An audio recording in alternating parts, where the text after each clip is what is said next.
দীর্ঘদিন ধরে বেহাল রাস্তায় যাতায়াতে চরম সমস্যায় সাধারণ মানুষ। রীতিমতো ক্ষুব্ধ এলাকার সাধারণ মানুষ থেকে পথ চলতে সকলেই। বাঁকুড়া জেলার সোনামুখী থানার রাধামোহনপুর পঞ্চায়েতের অন্তর্গত নিত্যানন্দপুর থেকে দামোদর নদী পর্যন্ত প্রায় 2 কিলোমিটার রাস্তার বেহাল দশা। স্থানীয়দের অভিযোগ, প্রায় 1.5 কিলোমিটার রাস্তা খানাখন্দে ভরা। সাইকেল, টোটো, 4 চাকা নিয়ে যাতায়াতের সমস্যায় পড়তে হচ্ছে সকলকে। কিন্তু তারপরেও হুঁশ ফেরেনি প্রশাসনের, যার জেরে ক্ষুব্ধ জনতা।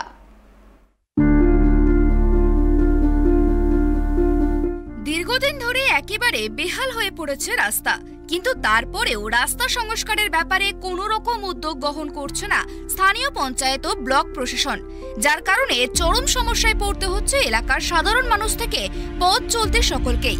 এই ছবি বাঁকুড়া জেলার সোনামুখী থানার রাধামোহনপুর পঞ্চায়েতের অন্তর্গত নিত্যানন্দপুর থেকে দামোদর নদী পর্যন্ত প্রায় 2 কিলোমিটার রাস্তায় তৈরি হয়েছে বড় বড় গর্ত। একটু বৃষ্টি হলেই সেখানে জল জমছে, ফলে বাড়ছে দুর্ঘটনার পরিমাণ। এই রাস্তায় যাতায়াতের ক্ষেত্রে সমস্যায় পড়তে হচ্ছে রোগী বহনকারী অ্যাম্বুলেন্সকে। কিন্তু তারপরেও প্রশাসন কেন রাস্তা সংস্কারে উদ্যোগ নিচ্ছে না, তাই নিয়েই উঠেছে প্রশ্ন। আমাদের রাস্তার যা অবস্থা হয়ে রয়েছে, কারণ বর্ষা এলে পরে তো মানুষ চলতেই পারছে না, এটা যেমন একটা কথা। আর একটা কথা হচ্ছে, এই তৃণমূলেই শাসকে থাকার পরে আমাদের এই রাস্তাটায় কোনো কাজ হয়নি। কারণ এই রাস্তাটা দেখুন, আমাদের বাজার থেকে একদম নদীর ঘাট পর্যন্ত হাজার হাজার মানুষ এই রাস্তাটায় কিন্তু যায়। কিন্তু এই রাস্তাটায় কোথাও মোরাম তো দূরের কথা, আর ঢালাই তো চিন্তাই করতে পারি না। বর্তমানে যা সরকারের যা দুর্নীতি চলছে, কারণ কোটি কোটি টাকা এই ঘরে ধরা পড়ছে, ওই ঘরে ধরা পড়ছে তৃণমূলের থেকে। কারণ ওই দিকে ওরা টাকা মারবে না আমাদের এইদিকে রাস্তার উন্নয়নের কাজ করবে বলুন। কিছু কিছু জায়গাতে গাড়ি ঠেলে, মোটর সাইকেল ঠেলে হেঁটে পার হতে হয়। তাহলে কি বলবো বলুন?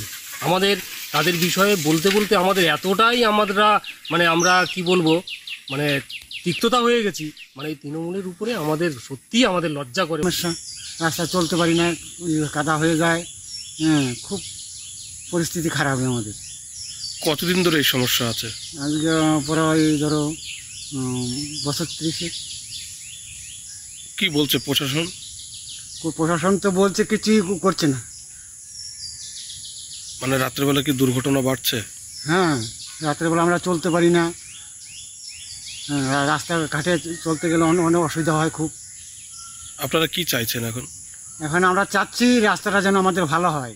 সাধারণ মানুষের দাবি, বারংবার স্থানীয় পঞ্চায়েতকে বেহাল রাস্তার দশা সম্পর্কে জানানো হয়েছে, কিন্তু রাস্তা সংস্কারের কোনো উদ্যোগ নেওয়া হচ্ছে না।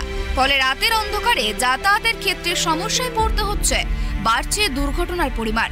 তবে রাস্তা দ্রুত সংস্কার হবে আশ্বাস দিয়েছেন সোনামুখী ব্লকের পঞ্চায়েত সভাপতি প্রণব রায়। তিনি এই বিষয়ে জানান, ওই রাস্তাটা আগে অ্যাকচুয়ালি জঙ্গলের মধ্যে ভর্তি ছিল, রাস্তা ছিল না। আমরা 2009 সালে তখন বামফ্রন্টের আমল, পঞ্চায়েত সমিতি, জেলা পরিষদ সিপিএমের, কিন্তু আমাদের এই বুথগুলো তখন আমরা তৃণমূল কংগ্রেস জয়লাভ করি। আমরা মুভমেন্ট করে, আন্দোলন করে ওই রাস্তাটা আমরা বার করি। পরবর্তীকালে আমরা মাটির কাজ করি, মোরামের কাজ করি, এবং ওই রাস্তাটা কিছুটা আমরা ঢালাইয়ের কাজ করেছি, কনস্ট্রাকশনের কাজ করেছি। প্রশাসনিক দিক থেকে আমরা ওই রাস্তাটিকে জেলাতে পাঠিয়েছি। আমরা তদারকি করছি যাতে রাস্তাটা সত্যি আমাদের চলাচলের উপযোগী হয়। এ ব্যাপারে আমরা প্রশাসনিক দিক থেকে যথেষ্ট তৎপরতার সঙ্গে আমরা কাজ করার চেষ্টা করছি।